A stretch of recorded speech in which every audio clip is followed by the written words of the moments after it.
Welcome everyone to this session on big data in the cloud. We have three speakers for you today. We have a bit of an ARNet sandwich. We have two presentations from the Australian NREN, and you'll be Chadwicked in the middle with some information on OpenStack, because the cloud and big data is a looming problem for our community, or a challenge that we want to take on. So I won't cut into any more of the presenters' time, and Jamie Sunderland from ARNet. Thanks, Brooke. Thank you, everyone. Great to see such a large crowd. Bit of a joke there. Hopefully it'll fill up a bit. I'll start by talking a bit about some of the background. There's a project which I believe many of you will know about called File Sender, which we worked on a number of years ago. And the reason we started that is we had a large number of our end users who were asking us for a way to send and receive files that were bigger than email. So File Sender was created because it was easier than FTP and SCP and managing passwords and all of that sort of stuff. It had SAML authentication, very simple to use in terms of giving people semi-private sharing by emailing a URL. And of course, one of the big things for our researchers was that it could also handle upload vouchers, so you could send someone who wasn't actually part of your federated authentication an upload voucher, and they could upload very large files to you. I'm not sure who designed the File Sender logo. It wasn't someone from ARNet, but if you noticed, it looks sort of like a minion. Why not commercial alternatives? At the time, there were a couple of commercial alternatives around. Probably the biggest known one was YouSendIt, which is now known as Hightail. It had some limitations, though, for our users. File sizes were limited to 250 megabytes in the freezer version, and even if you paid for an enterprise license, it was still limited to 10 gigabytes. And we had a number of researchers that wanted much bigger than that. Also, from Australia, YouSendIt was largely based in the US, and so with the large network latency, it took quite a lot of time to upload files and download files. So if you had really large data sets, you'd find that it was very time-consuming to upload and download. With File Sender, we could have files that were much bigger, up to 100 gigabytes, and even beyond in later releases. And most importantly, the upload speed was much, much higher. You could do uploads at around 50 to 80 megabytes a second, and that's megabytes, not megabits per second. And that satisfied a lot more of our researchers, particularly those with really large data sets. So we thought that this was genius, and in our marketing genius, we're an NREN, we're not a marketing company, but we made probably a bit of a mistake. We called our File Sender program Cloud Store. We launched it to our research community. We promoted it at e-research conferences and similar. We gave out 100 gig free for any researchers who wanted to use the Cloud Store program. A little while later, we sort of started to get the feedback from the customers. Overwhelmingly, the first bit of feedback that we got is we really like it. We use it a lot. It's fantastic. We share it with friends. And the growth in Cloud Store, or the File Sender part of Cloud Store, was really actually quite rapid and quite constant. We saw new users, large numbers of new users every day. And within about a year and a half to 2 years, we'd actually gone from 0 users to about 18,000 regular users. But then we got some sort of, shall I say, constructive feedback. And some of those were, you're not a marketing genius, you called it Cloud Store, but I can't actually store my files. We also were asked for the ability to do things like sync to desktop and sync to mobile. And one of the most important questions, what happened to the E in Cloud Store? We blamed that on our cooperation with the Dutch and the Nordics, even though they didn't brand theirs. So we started a new program called CloudStore Plus. CloudStore Plus is much more like Dropbox or OneDrive than you send it. It's based on OwnCloud with federated SAML authentication, and it has a web interface and sync tools. And again, probably there's a few of you who know about OwnCloud because there's a number of NRENs who are working on a very similar project with OwnCloud. But again, we're asked, why not a commercial product? A number of the commercial products have much more developed and a rich feature set. We have worked, for example, with Internet2 and their Net Plus program to bring Box Enterprise onto ARNet's network. And very soon we're looking at bringing along Dropbox as well, Dropbox for Business. And those products actually, they're professionally built products. There's a lot of work goes into the interface design, the APIs. They put a lot of effort into security and security white papers and FAQs. And so there were a number of people asking us, why are you bothering to build something to compete with those guys? And the answer is really that there's a couple of major issues with those from the Australian perspective, and I no doubt that it's the same for a number of the European countries. Data location, security and sovereignty is a fairly big thing, depending on what you're going to store there.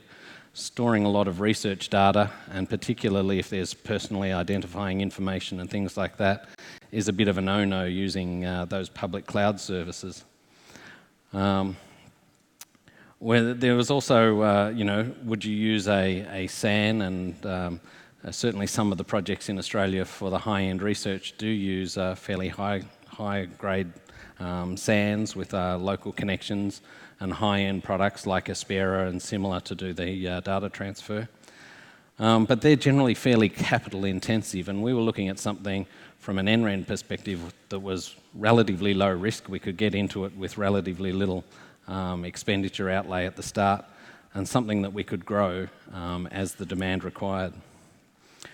And the other major issue with the commercial vendors that we saw was the capacity limitations. Although a number of those vendors have now started to remove the quotas on some of the things, there was at the time, a couple of years ago, generally fairly tight quotas on a number of those cloud services. And it didn't lack, and again, the performance was an issue. So Australia being the other side of the world, most of the big cloud providers hadn't actually set up in Australian data centres. So if you upload to Box or Dropbox from Australia, you're uploading to US West Coast, and you're talking about 200 milliseconds latency.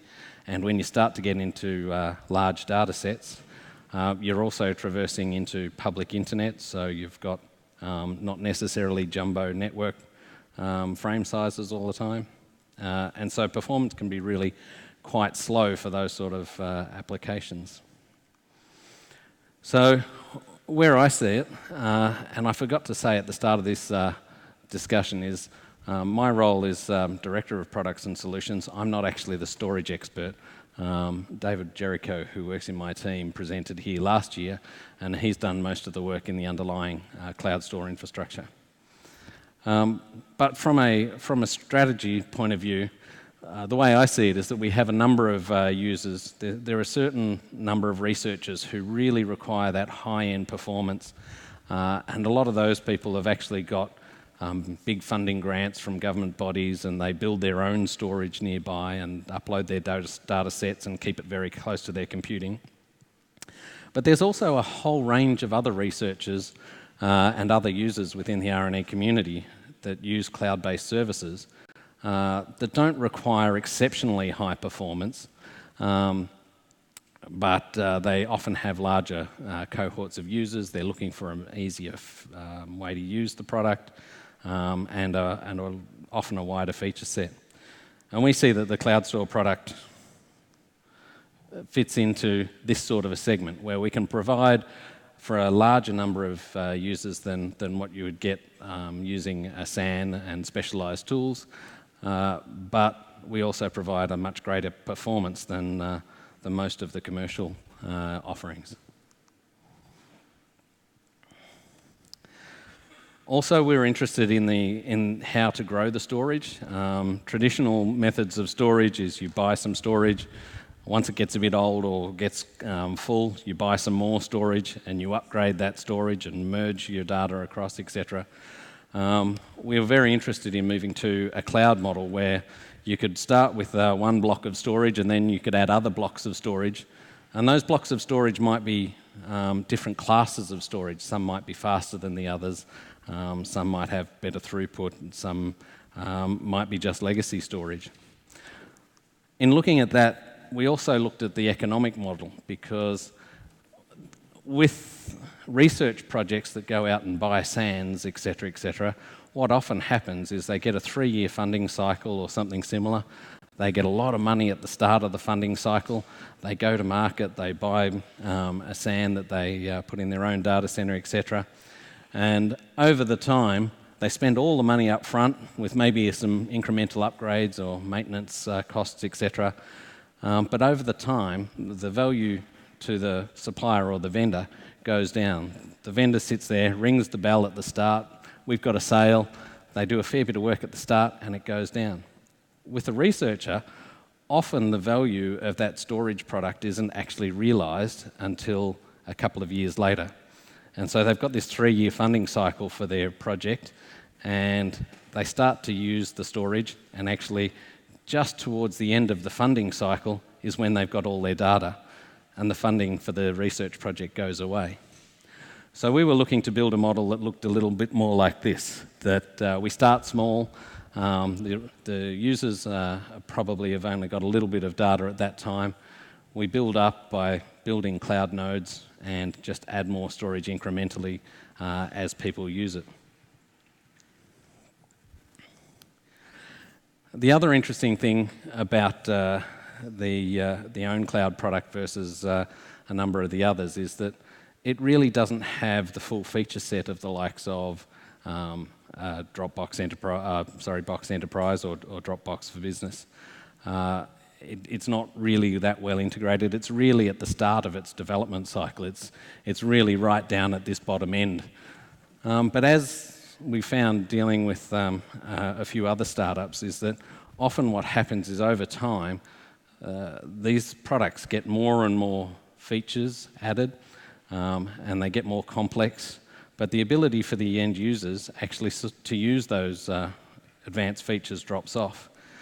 And that's why we're seeing a real growth in the last few years in more apps. The applications, the mini applications that do just what the people want, and they don't really worry about the extra bits and pieces. And those who really need to can use the cloud-based APIs to add extra features or to make those features more accessible for their customers. So as I said, own cloud from our perspective is relatively low on features compared to commercial offerings. But we decided to start small, starting with obviously federated single sign-on, get the performance right so that it's all working well, have the storage locations distributed across Australia so that we keep the data in Australia and on our network, tighten up security with our HTTPS and similar provisions, and then start work on the group features. Australia's a relatively big island. Here's a rough sort of guide to how big Australia is compared to Europe. So what we find is that the latency between end to end in Australia is up to 95 milliseconds, and certainly from one side of the country to the other is about 65 milliseconds. And with traditional SAN, of course, that's quite difficult, but also even just with TCP windowing, there was a good presentation late yesterday from ESNet, which sort of describes some of those issues with the Science DMZ and or DMZ and the issues around throughput effects of latency. So what we've done is we've built. This is a very simplified version of what it looks like. I'll show you the technical one in a second. What we did is we set up cloud store nodes in Brisbane, Melbourne and Perth. What we do is we actually have a layer 7 proxy with HTTPS offload, so that we redirect all the HTTP queries into the node in Melbourne, and the uploads go into there, and then the data's replicated out. If a person then accesses that file, once the databases are uploaded and the synchronization's happened, if the request comes in, for example, to the Perth node, it will actually deliver from the local node rather than delivering out of Melbourne, and so that increases speed. I guess the other important thing is that these nodes are all highly tuned, so a bit like the Science DMZ nodes, which I guess David might talk a bit about in the latter part of this session. These are actually tuned so that the throughput between them is as high as it can possibly be. This is the technician's view of how it looks. Too complicated. If you really want to look at that in detail, I suggest you download the slide pack after the presentation. So where are we at now, and what are the developments and roadmap happening with CloudStore Plus? We, earlier this year, upgraded from version 6 of CloudStore, of OwnCloud, to version 7. That took a little bit of effort, but it's working relatively smoothly now. We're looking to move to version 8 soon. We're also looking for the technical people among you to change the underlying storage from a replicated file system. It's using ZFS now, and we want to extract that a layer and use a Swift object store. There's a number of benefits in that, predominantly that we can actually then upload and download in both directions to the nearest node, and it gives us the ability to grow that storage to extremely large sizes. It also gives us the ability then to add block storage and file storage in at a lower level, so that the data is actually abstracted to a higher level.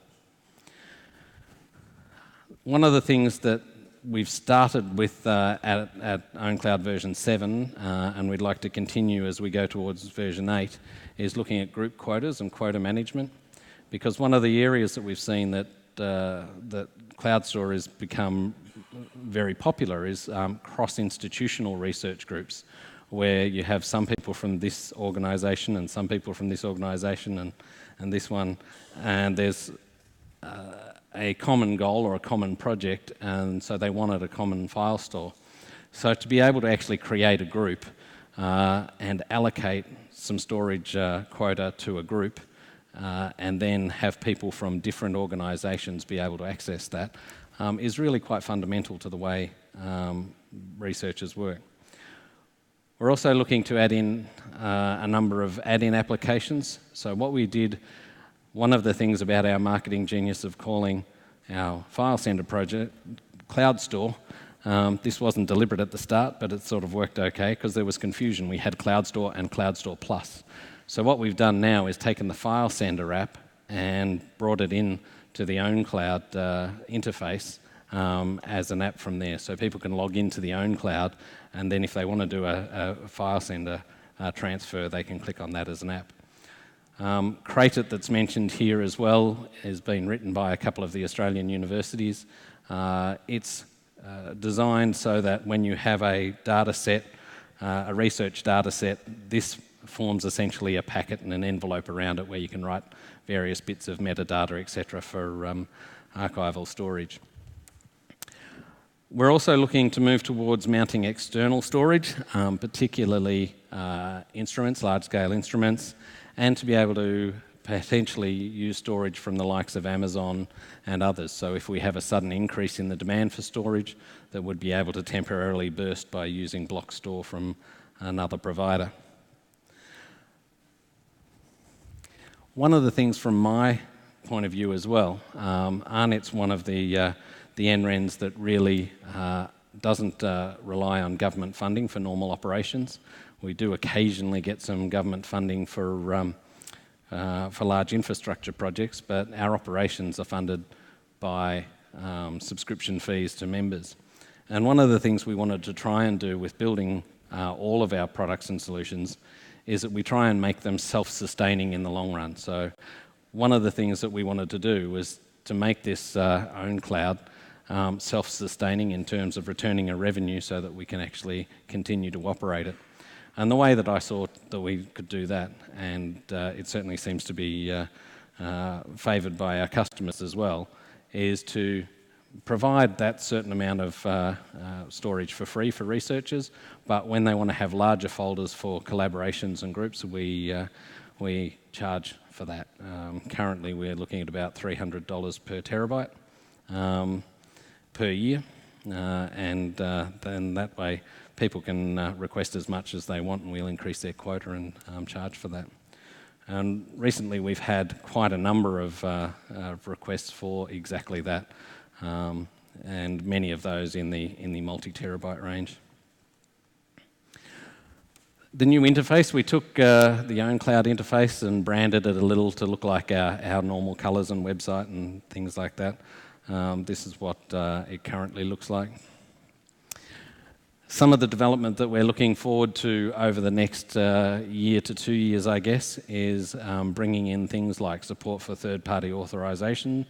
We'd like to be able to have people share not only to public or to people who have a RNE authentication, but a lot of our researchers want to collaborate with people out in industry who don't have an RNE credential to log on with, but they still want to keep the data private and secure. So while we wouldn't be allocating any quota for people who log on with Facebook or Microsoft or Google or similar, I think there's certainly a role for us to try and integrate that into the workflow for our researchers.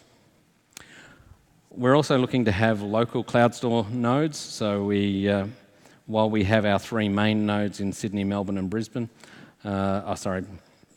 Brisbane, Melbourne and Perth, we have a number of our customers who have things like medical research data and similar, that they actually want to use the same interface and the same authentication, etc., but for various reasons don't want that data to leave their premise. So we're looking at a method where we can have certain users assigned to certain nodes and then actually physically install boxes on the premise or in the data center that's approved by the customer. We'd also like to look at some sort of archival storage. So the ability, for example, although the own cloud version that we has versioning on it, which does keep a number of backups for a while and it's replicated, there are a number of our customers who want some guarantees that the data is fully backed up and archived. And so we're looking at those.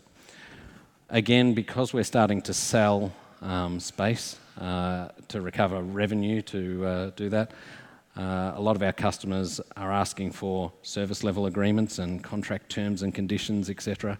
So we're working on developing some of those sort of things, and of course the monitoring to underpin some of those sort of things like SLAs.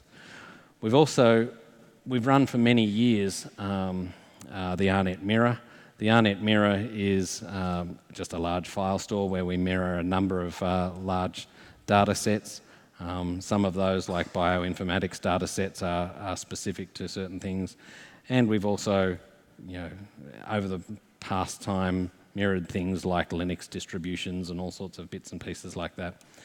Well, we've moved already the ARNet Mirror from its own standalone hardware, which was on a single service in Sydney, to now using the cloud store storage area, so it actually now works like a content distribution network.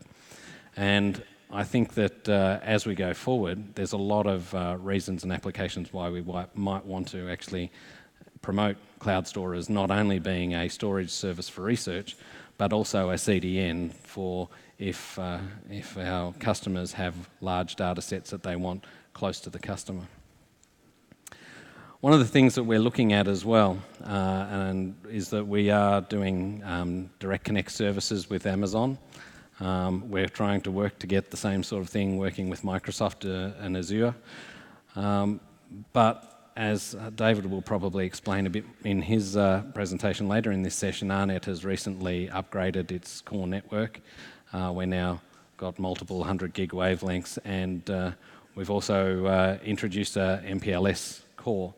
So we can now do virtual circuits, and doing a layer 3 VPN between Amazon and Microsoft and local storage and the customer premises. We could see that in the future, that this could actually help with, for example, being able to snapshot VMs, download them, move them across to a different platform and bring them back up. Or also to use a common object data store to store the data. But different cloud providers have different specialities, and there might be certain reasons why you want to use one cloud provider versus another, and we'd like to be able to stretch those across multiple cloud providers. Some basic stats. This is from probably earlier this year. On a typical day, we get about 15 million file requests into the AARNet Mirror with about 85,000 unique users. So it's fairly heavily tested, and there's a fair bit of awareness of the AARNet Mirror, even though people may not know that it's using the Cloud Store backend in terms of replication. As I mentioned, with Amazon, we're doing Direct Connect and Express Route, so we're looking at the ability of having multiple multi-point VPNs to interconnect cloud services for our customers, so that they can do it at two different layers, so that you can either have your machines from one cloud provider in a virtual private cloud talking to a virtual private cloud from another provider directly, or again, as I said, that we could have a common storage layer that different compute platforms with different cloud providers can talk to. And finally, the dream. This is really what we're hoping that Cloud Store will become for us. And that's a massively extensible common data object store that meets most people's needs. And we can add storage of all sorts of different types into that. We want to be direct connected to multiple platforms and instruments for the Internet of Things data aggregators, various compute platforms. There's, for example, a compute platform in Australia known as Nectar, which is based on OpenStack. It's a research compute cloud. We're also working with a number of commercial providers like Lab Archives, which is a program which holds lab results and notes, etc. And we're looking to have it so that the storage back end of Lab Archives is actually not on Lab Archives' normal system in the US, but instead uses our Cloud Store infrastructure in the back end. Likewise, Taverna, which I believe is well used in the bioinformatics field, and things like Zoom, which is even our video conference product that we're using. We're looking at having the recordings of meetings and lectures, etc., rather than being on the Zoom cloud service, actually dropping onto Cloud Store into a folder that's actually the folder that's owned by the meeting organizer. Also, I think we've got a fair bit of work to do, but I'm very keen to see that we actually integrate that storage with the large microscopes and things like that, and then the final stage that we're looking at is looking at the replication zones and potentially having those replication zones extending even into other regions and other NRENs. Imagine if we could upload data from CERN, for example, direct into this, and it's replicated in the background to Australia and arrives directly into the user's home directory. But anyway, there's a summary for me. Thank you for listening. We're probably short on time for questions.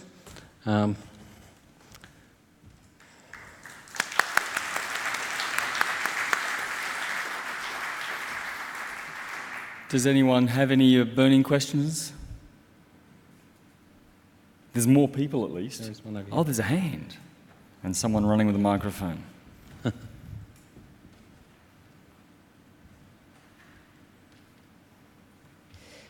Thanks for the nice presentation. I'm Tiziana Ferrari from EGI, the European Grid Initiative.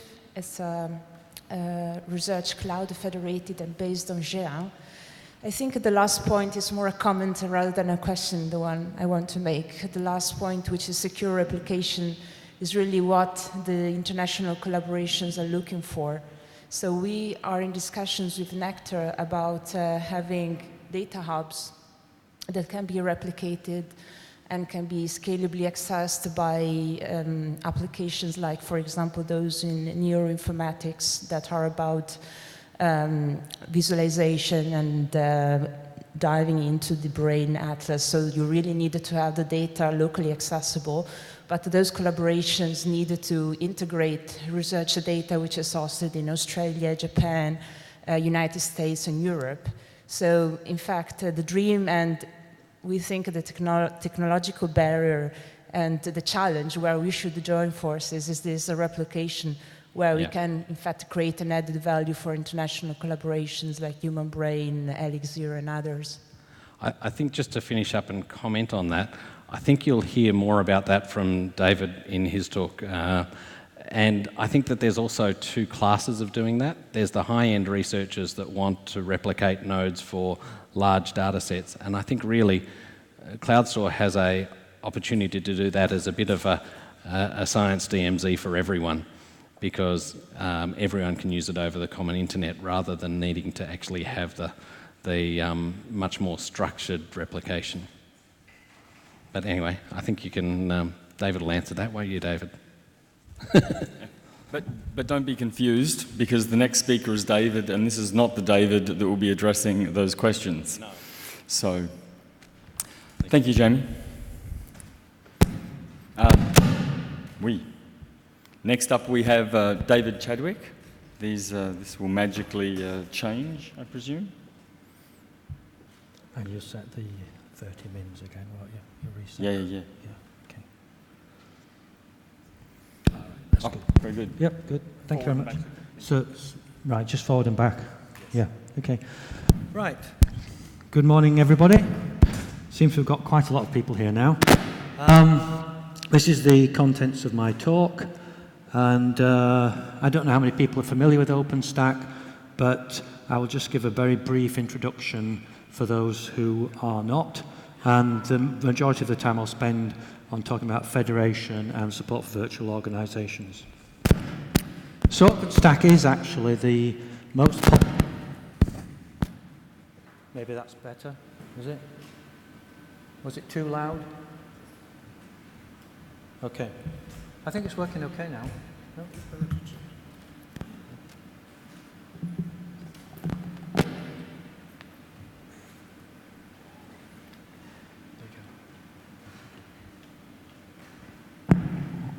Okay. So OpenStack is probably the most popular open source cloud software. At the meetings that they have every 6 months, there are thousands of people who go to them. They really are very big events.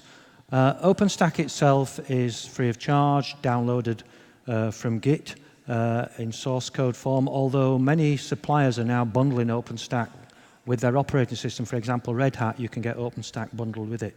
It's a set of services with RESTful APIs. So some of the services are listed there, not all of them. The one that we're particularly interested in today is the Keystone Identity Service, because this is the one that deals with authenticating users and setting up half of the authorization. The other services themselves deal with the second half of authorization.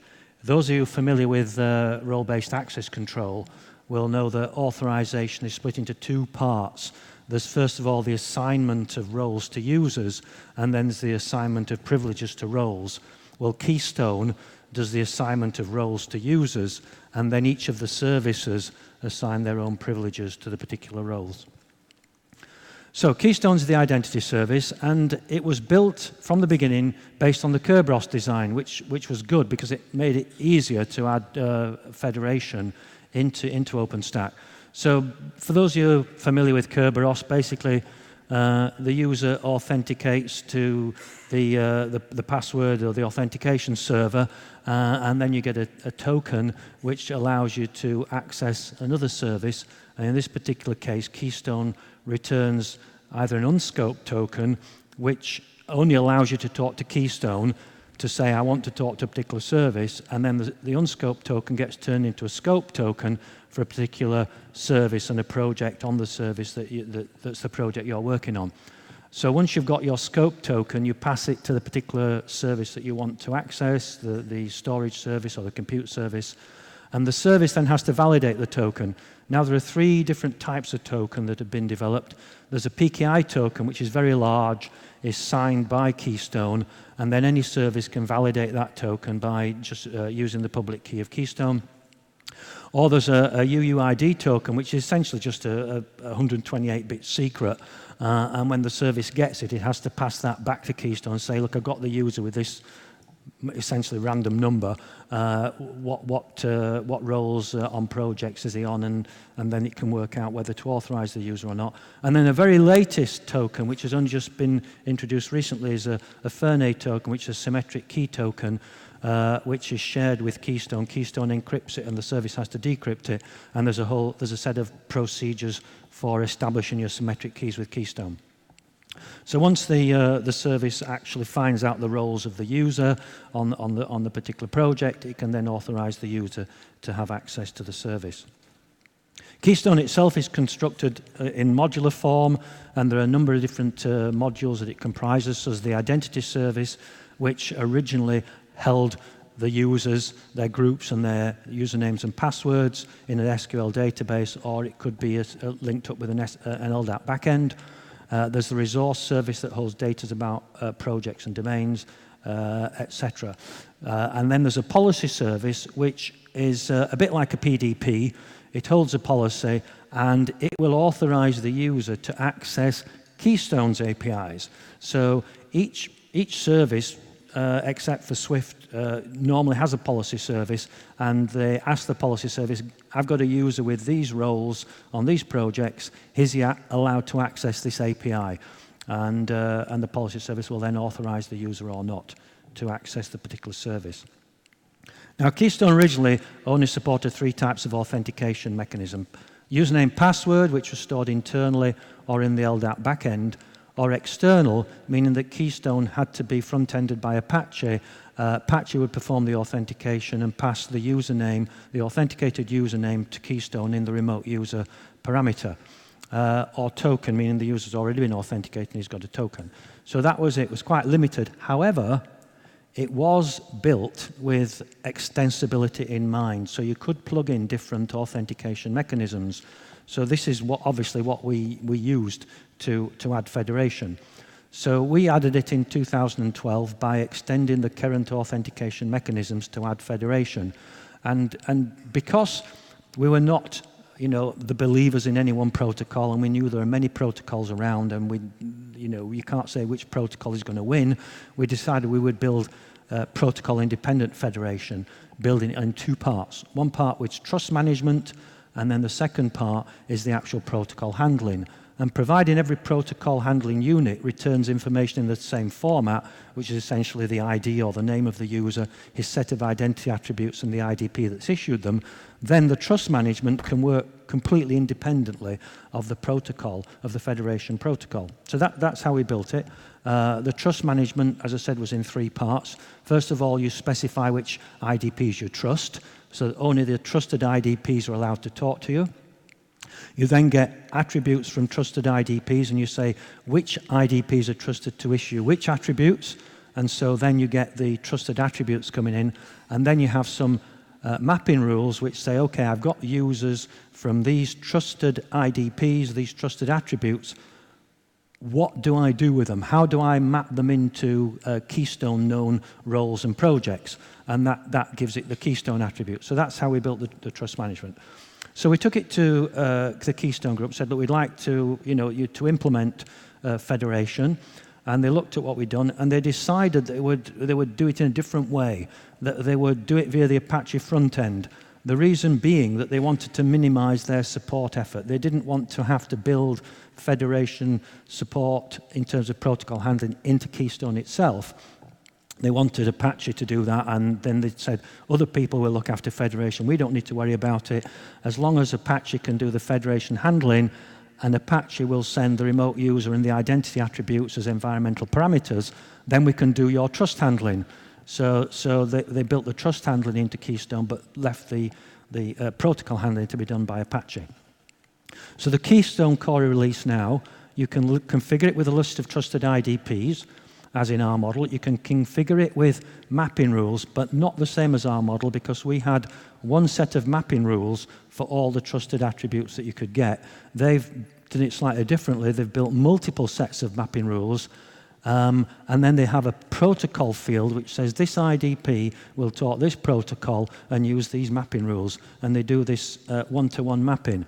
In, I think, the mistaken belief that an IDP can support multiple protocols, whereas my belief is if an IDP is supporting multiple protocols, it's logically a different IDP, and therefore it would probably have a different name, and therefore you'd actually configure it differently in your system. And also, we haven't managed to get our Apache to support multiple protocols anyway. It seems to like to use one mod plugin, and if you try multiple mod plugins, it doesn't seem to work. So they've got this slightly unusual design.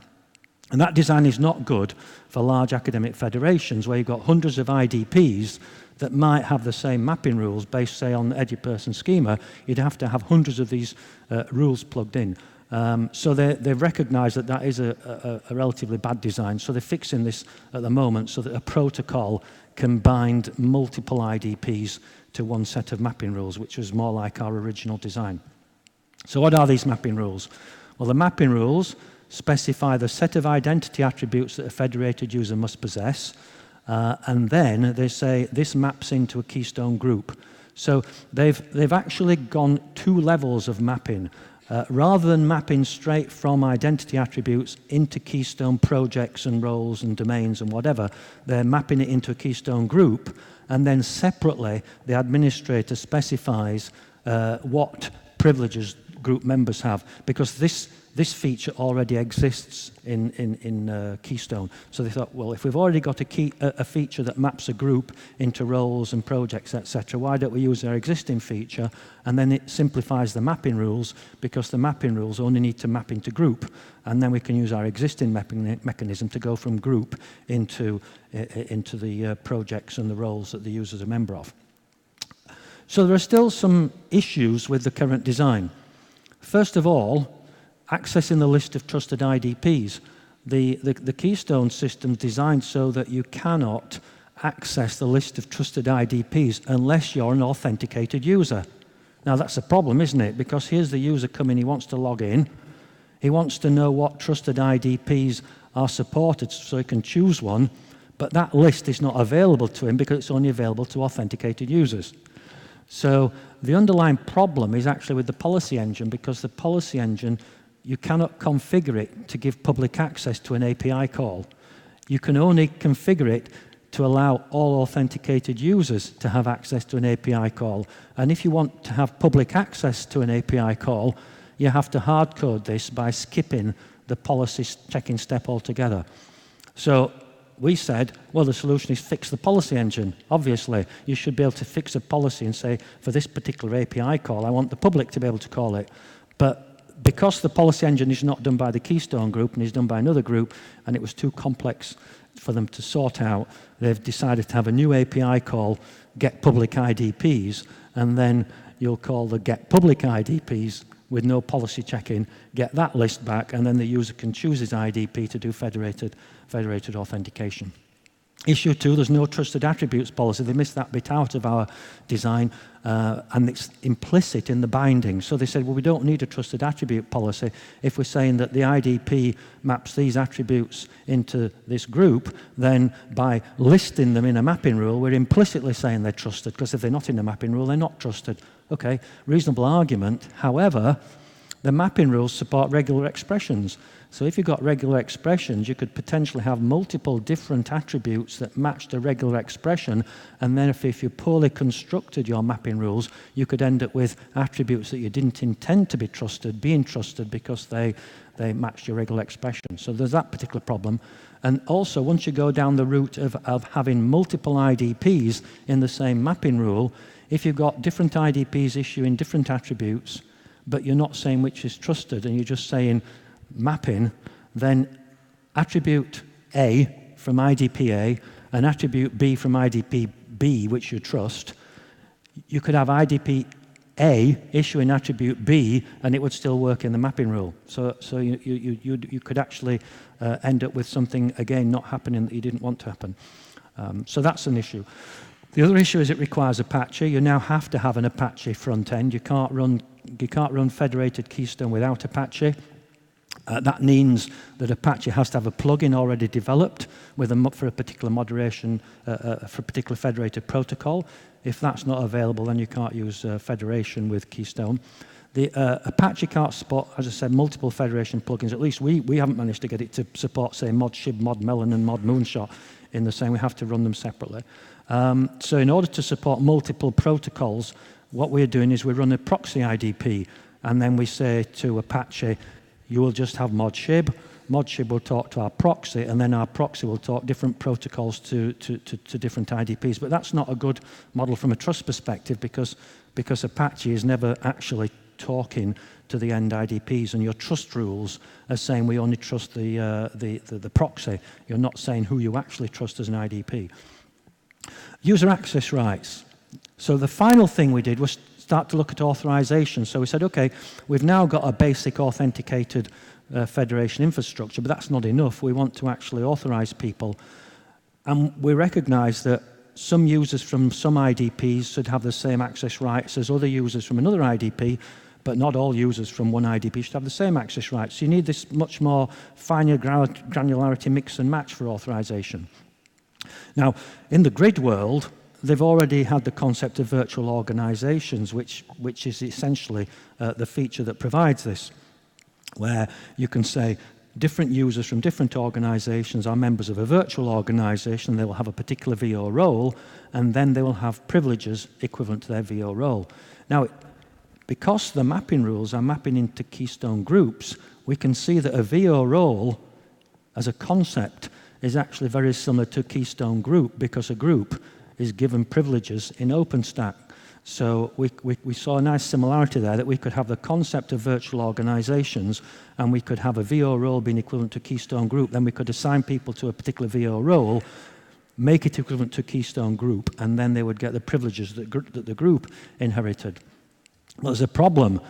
IDPs will not assert the attributes that SPs need to differentiate between users. IDPs are usually pretty rigid in the attributes that they will assert, and they say it's up to the SP to determine how to authorize the user. If they issue the EduPerson schema, they'll issue the EduPerson schema, but they won't put in VO roles for organizations.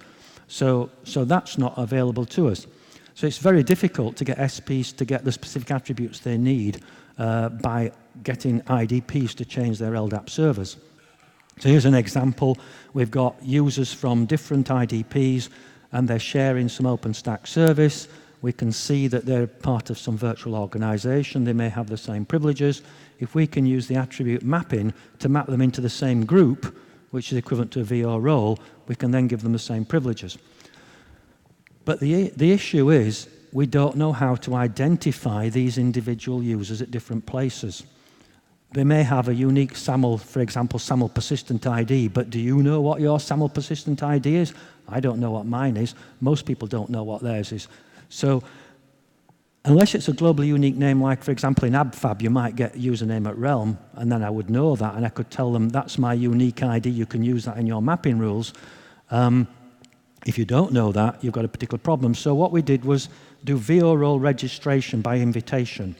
Now, how this works is that the VO administrator creates a Keystone group, which is equivalent to a VO role, and he gives it the particular permissions he wants it to have in OpenStack in terms of domains, projects, and roles, and then he contacts out of band all the people from the different IDPs that he wants to be a member of that VO role or group.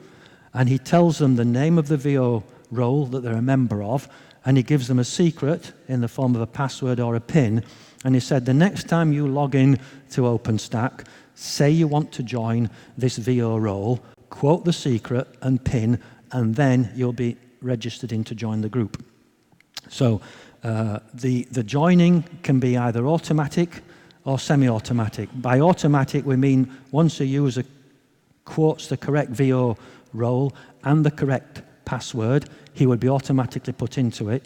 Semi-automatic means that he would be put into a pending queue. The administrator can go along, look in the pending queue, check who's there, tick them off. He's happy that they're the right people to join it, and then they would be added to it. And what the system does is creates a mapping rule from their unique user ID. Whatever unique ID the IDP issues for that user, that is the one that's put into the mapping rule. So I don't need to know what my unique ID is, neither does the administrator, but when you log in, your unique ID is given to OpenStack. Our software picks up that unique ID, puts it into the mapping rule, and maps you into the VO role or the group that you're a member of. There are security safeguards in this because, first of all, unauthenticated users can't access the service, so they can't get in. If you're an authenticated user and you try password cracking to join VO roles that you shouldn't be a member of, if you put in the password wrong 3 times, you're blacked out and then you can't use OpenStack again, so that removes authenticated users who try to hack the system. And I say we can make the role joining administrator confirmed or semi-automatic, where they have to be okayed by the administrator before you're in it. So here's some screenshots. I'll just finish off now with a few screenshots of how it works. So this is the administrator going in to administer the VO roles, and it's listing that there are no VO roles present at the moment in OpenStack. There's a button there which says, you can't read it actually, I do apologize, the print's a bit small, but it actually says create VO role. So I click the button, create VO role, and what pops up is a screen which allows me to say what the name of the VO is, what the name of the VO role is, give some description, is that working? Can hardly see it. Oh yeah, it's there. Yeah, you give some description of what the VO role is, you put in the secret, and then you tick whether it's automatic joining or not automatic joining. You'll notice that some of the fields, those of you with very, very good eyesight will notice that some of the fields are in Spanish.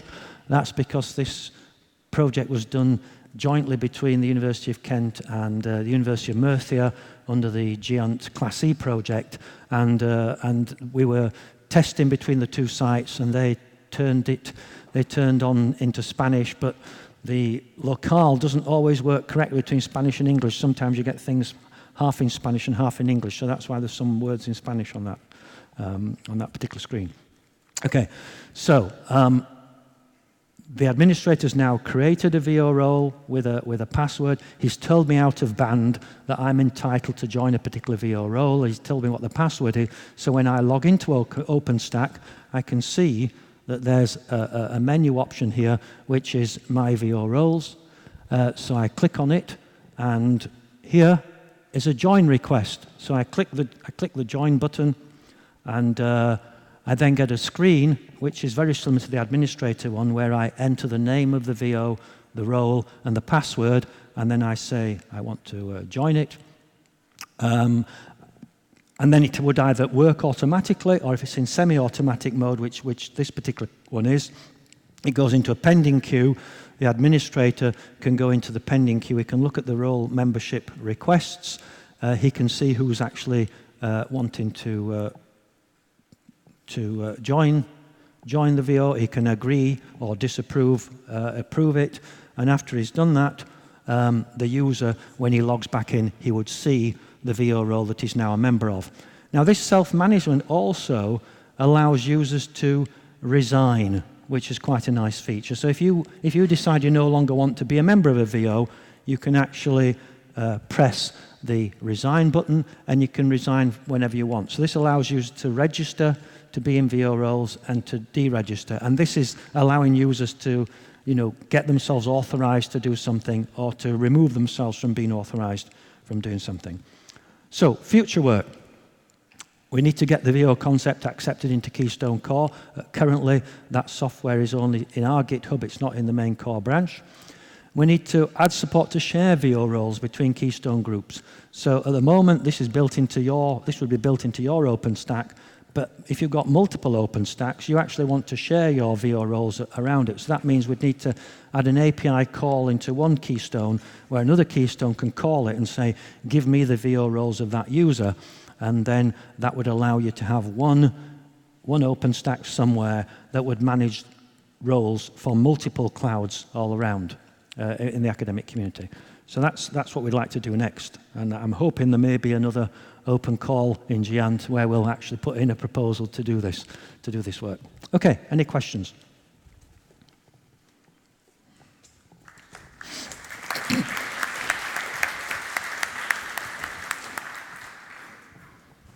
Yeah, I was actually going to ask you the questions that you put on your second last slide of your future work to do, so it's in train. Yeah. Because obviously there's a lot of federated group management protocols that are kicking around. Some used in our community, some not. So yeah, are there any questions from the floor? Hey, here we go. Christoph from NIFI. Is it possible to have VO information coming from an external source, such as an attribute authority? So not inside Keystone, but map those. This was actually asked us by the Class C project. They said, why are you building the VO role management into OpenStack rather than using some third-party independent like Grouper or something like that, yeah? And my answer to that was, there's been a lot of these VO support systems built, but nobody seems to, or very few people seem to use them and integrate them into their applications. So I thought, well, why don't we try a different tack?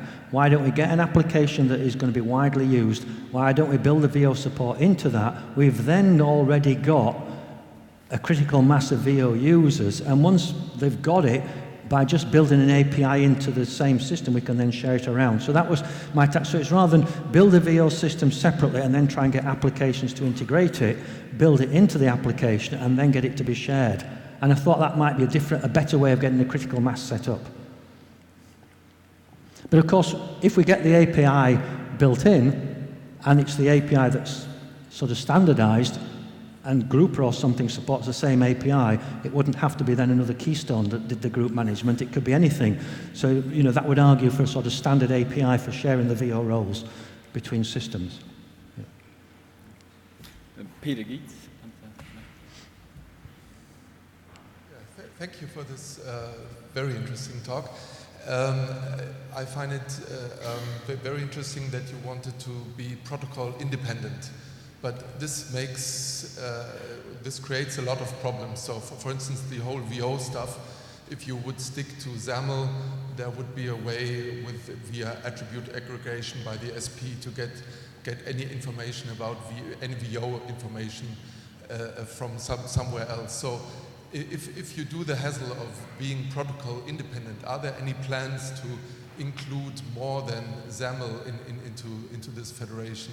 Well, it's already there now. So because you can actually plug into Apache OpenIDC Connect, you can plug in AbFab, which we've done. You can already build Keystone to support different protocols. You can't build it to support multiple ones without having some sort of gateway, but you can actually get different protocols supported, not maybe simultaneously, but separately.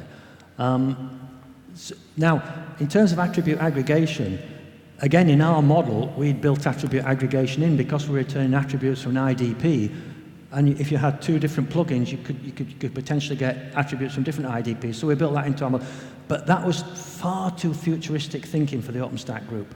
So the OpenStack people tend to be very, very focused on the 6-month release cycle. They have a release cycle every 6 months, and it's what can we do within the next 6 months, and that's what they'll do. So for example, in terms of federation, they didn't implement protocol-independent federation in one release.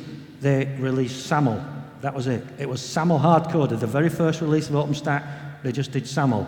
And then it took a lot of hard work in the next 6 months for us to turn it into protocol-independent form. So they tend to be more sort of close focused onto the next release, that's what we'll do, rather than some sort of long-term vision of some architecture that, like, as I say, attribute aggregation, that you say, well, we'll need that as well, so let's build it in.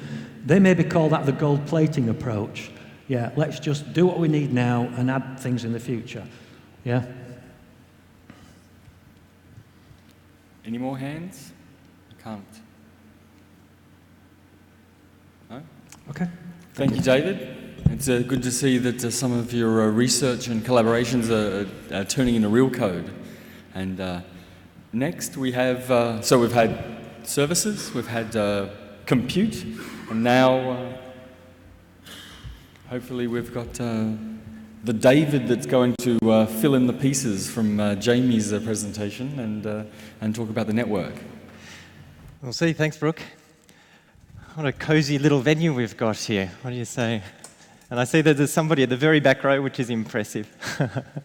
So yeah, you're certainly getting your dose of Australian accents this morning between Jamie, Brooke and myself. I hope it's not incomprehensible for you. Thanks for coming along. My name's David Wild. I'm responsible for network architecture at AARNet and various aspects of our future technical direction. So I thought I'd give you a brief background of who AARNet is. We're Australia's academic and research network. We connect all the universities around Australia, and in fact, there are our shareholders, but also an increasing number of schools and colleges, hospitals, research instruments, and stores of cultural information or data, if you like. This is a typical AARNet office. We are recruiting, so if you're interested, come and talk to Jamie and myself afterwards. We run a network. So we've got access to fibre along those red lines there, which means that we can light that up with optical equipment, and so at the moment we support 100 gig wavelengths across that footprint. I guess the point of this is, you'll see later on that bandwidth is an important aspect of what we do. Sitting on top of that, we run 100 gig connected Juniper MX routers, like many of the networks that you run here, or that you connect to here. And that means that we're able to provide as close to unlimited bandwidth to our users as is possible. We then extend that internationally, because getting to Australia or from Australia is quite difficult. You can see we're quite remote there. So what that means is we've got those 4 purple links, which is a set of 10 gig connectivity to the States for commodity internet traffic. Those 2 green lines are very important ones. Those are 40 gig links for research and education traffic. So typically, if I'm sending an email to one of you, or perhaps not in Europe, but in the States, it goes across one of those links. And even better, if I'm downloading large amounts of data, it goes across that too. And they're due to be upgraded to 100 gig next year. And then connectivity into Singapore as well. So the edges of our network are the west coast of the United States and Singapore. So we're reaching out to yourselves in the form of research and education networks. And sitting on top of that is a whole range of services. Jamie's touched on some of them, but I'm not going to touch on them today. I'm going to skim through a few of these things. So the title of this presentation should have been a Science DMZ case study, rather than the fancy title that was in there. And it was to deal with a project called the RDSI project. There's actually a really interesting presentation going on right now, so I'm sorry you're missing it. Viviani Paz, who's from the RDSI project, is here and talking about it. But what it essentially consists of is data storage located at 8 sites around Australia.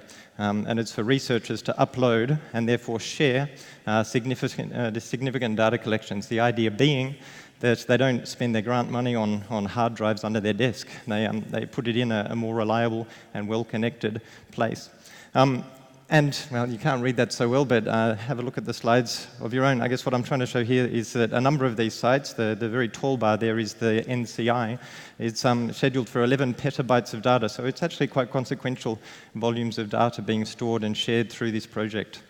And the usual suspects are there, the physicists and the genomics and so on. But what's interesting about this project is, and you should go to the website, it's really interesting, it's a bunch of research projects that you don't necessarily see, like imagery of the barrier reef or analysis of lizard breeding and so on. And what that means is that we're working with a different set of users here, which brings up its own challenges. So the problem here is how to get data in and out of this. There are a number of problems to solve, I guess. The size of the data is one of them. Trying to do it with minimal resources, as in money and time, is another one.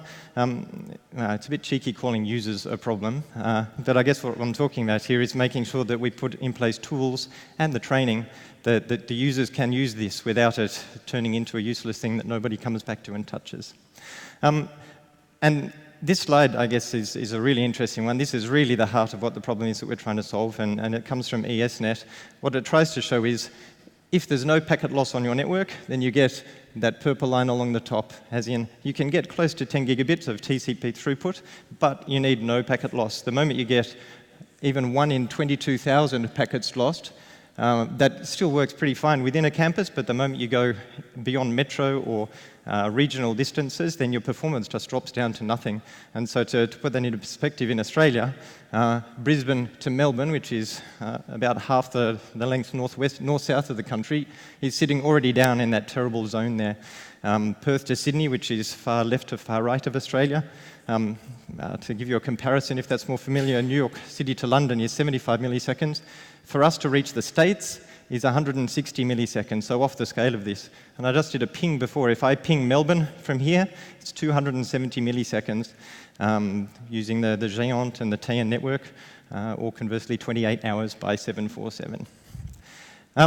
So the solution is the Science DMZ model, which I guess many of you have come across and perhaps even deployed. So I'm just trying to give you a bit of insight into how we did this and what were some of the challenges that we were faced with in rolling this out. Just some background to what the Science DMZ model is. It's this notion of friction-free networking. It's a great little tagline with 4 elements. One is putting in place network devices that aren't going to drop traffic, so they've got sufficient packet buffering and they're dedicated to the big data flows. Putting in place some systems, as in servers, which are tuned to do this, and that they're not going to be dropping packets, and then they're not trying to serve up web and getting hacked at the same time. You need to measure this, because if you're not measuring it, you don't know what's happening. And then finally, it's important because we're moving data stores out from behind traditional campus firewalls, potentially. We need security mechanisms to replicate this. And I guess there's a very non-Australian image of what friction-free could mean to some of you.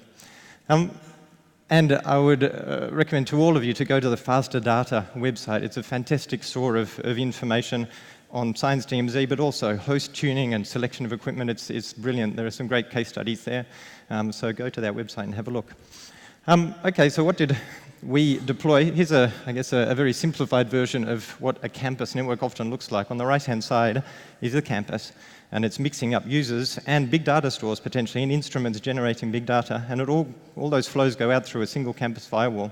The idea of the Science DMZ model is very simple. You shift those big data stores out from behind the firewall and protect them and put in place mechanisms to make that work otherwise. So you can see there's a dedicated network device, there's the dedicated file serving device, there's the measurement, and the security mechanisms sit in various places along that path as well. So you end up with a multi-layered security model there. So that's what the standard model talks about. For what we deployed under this project, we did a redundant version of it. So on the right-hand side there is all of the storage infrastructure. We've got a pair of DTNs, a pair of border red switches, duly connected, and a pair of connections out to our network. So at each of the 8 sites around Australia where we deployed, where the storage was deployed, we put in place this. So there's a total of about 40 gig in general of bandwidth into those sites, split between a routed access connection that you would be able to reach from here, and then a dedicated internode layer 3 VPN to mean that they can replicate between the nodes at the same time as serving up or ingesting data. And so from a high-level view, those are those 2 services, a delivery of a routed access, publicly routed access to all of the 8 sites, and an L3 VPN so that they can replicate between them uncongested. Now, I'm not going to drill into all of the details. You can read this on the slides if you're interested, but we deployed at each of these sites a certain amount of standardized equipment.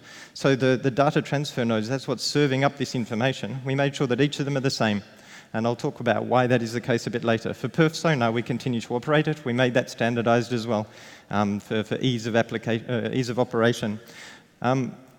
The data transfer tools, there are some very standard ones that are recommended under the Science DMZ model, and we try to standardize on them just so that users aren't trying to learn a multitude of tools. That said, there's a flexibility for users to put on whatever tools that they want if they prefer to, and different user groups tend to have familiarity with different tools. And then as you get into the network there, to a large extent, that depends on the local site as to what their preference is in terms of equipment. You know, if they run a Cisco shop, then they're not going to be wanting a Brocade switch installed because they won't be able to support it or operate it or so on. And I guess as long as the networking doesn't drop packets, the actual details don't really matter too much. Perf sonar is a really important step, so I'll just show you some of the attributes of what happens when we deploy this. So perf sonar allows you, through a dashboard, to get a really simple visibility of what's going on. So here's an example. For the most part, any node to any node was showing up green, but you can easily spot the ones that are showing 0.1% packet loss, 0.01% packet loss, and so on. And you can configure up the mad dashboard to illustrate that very easily at a good management-friendly snapshot. And it also gives you drill down kind of information into actual latency and packet loss, so to be able to see what performance we're getting over time, to be able to identify a baseline and any issues coming up in the network. So that was the measurement. Then there's the transfer tools, and we deployed Aspira and found it to be a fantastic tool. It actually avoids the whole TCP packet loss issue by running on UDP, and they put their own retransmit and error correction in place. But basically, you can transfer at line rate 10 gig with a certain amount of tuning and so on the boxes themselves, but the actual application just seems to work. We did a similar test without too much tuning going from Brisbane to Denver, I think it was, or New Orleans, and it worked at close to 10 gig as well. It just works really nicely. I guess our next step is looking at 40 gig and 56 gig style speeds as well. I guess that touches on some of the challenges. I guess in Australia, as we've referred to, one of the big challenges is the fact that Australia is a fantastic generator of latency. As you drive around Europe, you see signs saying next service station 50 kilometres, or in England, in a quarter of a mile. Here are a couple of road signs. Australian next service station 400 kilometres, 560 kilometres, or my favourite one, next service station 817 kilometres away. I ride a motorbike. I think I'd need 3 fuels to be able to get to that station. What I'm trying to say here, though, is that there are some big distances involved. And TCP doesn't necessarily work. This is just firing up a couple of iPerf servers and trying to transfer 10 gig between them, and it just doesn't work. So having to focus on on how you set up the boxes, the DTNs, making sure that you don't accidentally update your operating system or your drivers. These are all gotchas that can drop you back into this kind of performance.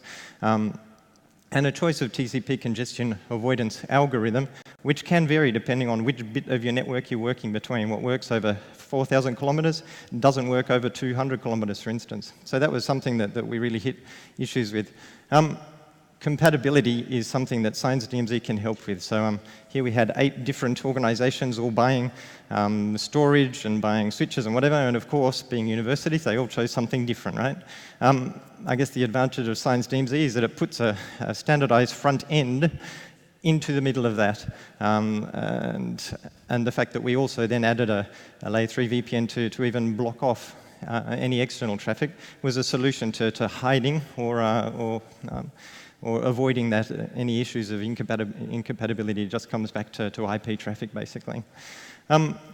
User tools. I guess this is to go back to what I said before about how we started to come across a range of very different user groups. Within the physics, for instance, environment, you've got some really very technically talented and familiar people, and so they'll be firing up, as a matter of course, command line tools. Just fire up a Linux command line. When you get into other more humanities areas, typically you're not going to have that sort of familiarity with the command line, and you want to make things easier. This is the typical Australian researcher. Normally we wear this sort of close to the office. But your typical researcher doesn't want to have to deal with command line tool. So the answer to that is putting in place things like Aspira or Globus Online, or even better, something that just appears like a map drive. You know, that's the ideal solution, is to be able to just map a drive, drag and drop it, and then the researcher is working completely with tools that are quite familiar to their day-to-day operation. And there are various issues which still aren't solved on some of these. So for instance, authentication on non-web. So mapping a drive is not the same problem as authenticating through a website. And so we're faced with development on the, you're touching on identity and authorization, authentication, and so on. So where are we moving forward to from here? I guess there are a whole range of areas that we try to move forward to.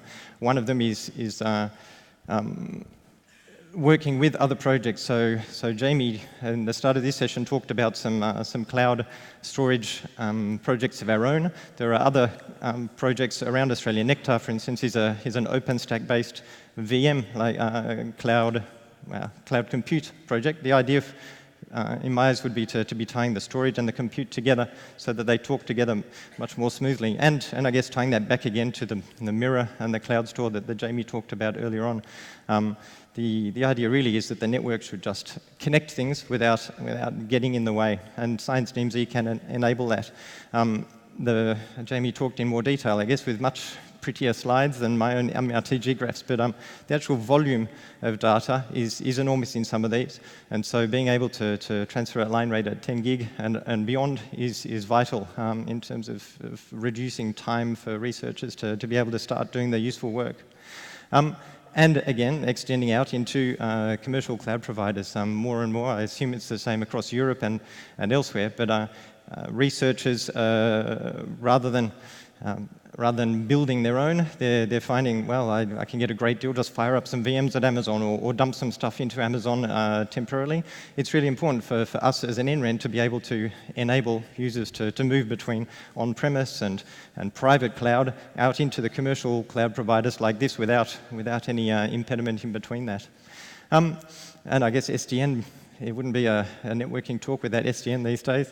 That can mean many things. In the case of the tnc15, I believe there's a real role to play there on the security front, and also the automatic rerouting of these elephant flows, if you like. So the transfer of a 10 gig flow, I'm hoping that in coming months or years, the one solution to reassure the campus security people is this notion of being able to lock down and automatically reroute flows around the firewall so as to improve performance, or even dropping into things like that L3 VPN that we've put in place to provide that dedicated high-speed inter-node traffic.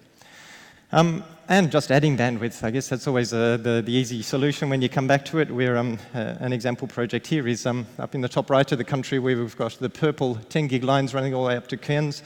We're in the process of turning that into an optical network. So, when it comes down to it, nothing really can replace having more bandwidth. That's the best solution to avoiding congestion, is just to put more bandwidth in place. That's it from me. Thank you very much for sitting in. I hope it's been useful, and I'm absolutely happy to hear any questions, and I hope I've finished a little early to give you a quicker time to get to your lunchtime port.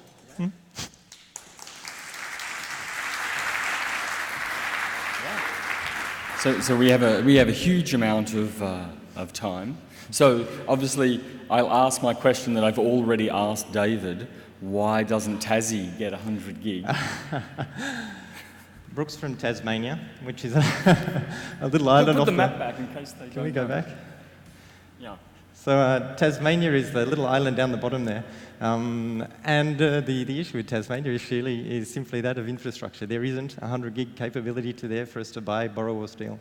Myself and my colleagues are continually working on our CEO to buy a cable ship to be able to run our own cable there, and potentially further afield, but thus far, I'm sorry, we haven't managed that. I can't believe the sale of our national operator never actually improved Tasmanian infrastructure. Yeah. Because we had a senator, right, that got a huge amount of support for the state, and we didn't do that. Anyway, other questions for David? We have, I think, Eric here. I think it's Eric in silhouette. Thank you. Sorry for not having an Australian accent. You showed nice graphs when you did testing from left to right and from left to right and about to higher, longer latency destinations using the Science DMZ.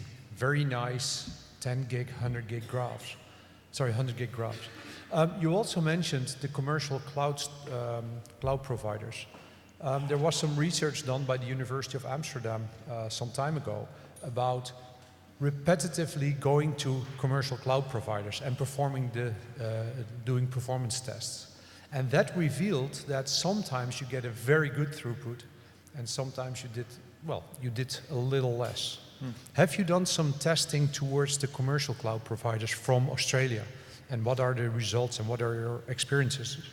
Yeah, it's a really good question. Not in the context of this project. That's one of the future things to do is better integration with the commercial cloud providers. We, as a separate project to this, have in the past worked on developing a software suite which runs those sorts of tests to be able to try to compare apples to apples.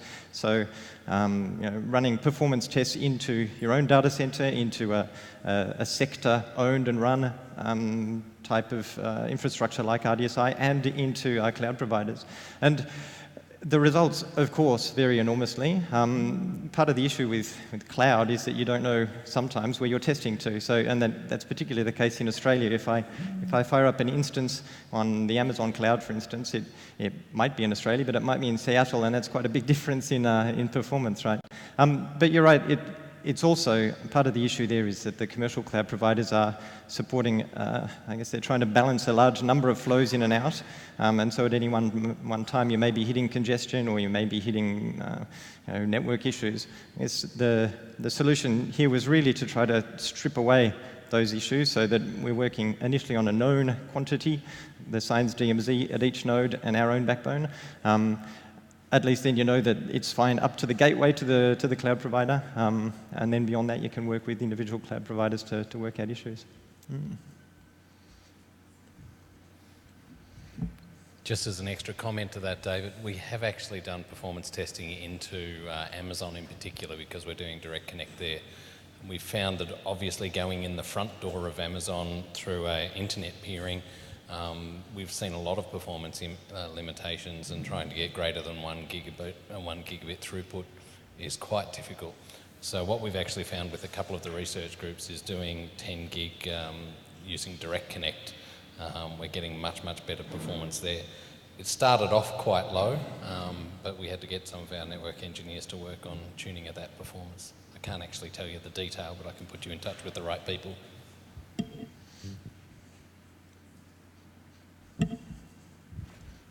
Any further comments? No? Okay. Well, let's thank David for his presentation and all of the other presenters. Remember to fill in the feedback, either using the app or visiting the website. Because you missed Viviani's presentation that David referenced, you can find that on the archived live stream, which will be available shortly. Visit the website for more information. If you were offended by David's pictures of objectifying men in budgie smugglers, there's information on the website if you wish to complain about that. Australian men very much hate being objectified, right? But our Prime Minister loves wearing budgie smugglers. There are demos during the lunch break, so if you're interested in that, check out the website. And in reference to Jamie's presentation earlier, there is a file sender BOF tonight. So if you're interested in file sender, its development and supporting that community, you should check that out. I don't have it to hand. I would say room D at 7:15. It's after the web RTC BOF, which is in the same room. So plenty of things for you to see and do for the rest of the day. Enjoy lunch. You've got a whole 5 minutes early to hit the buffet, and we'll see you back here, whenever lunch is over.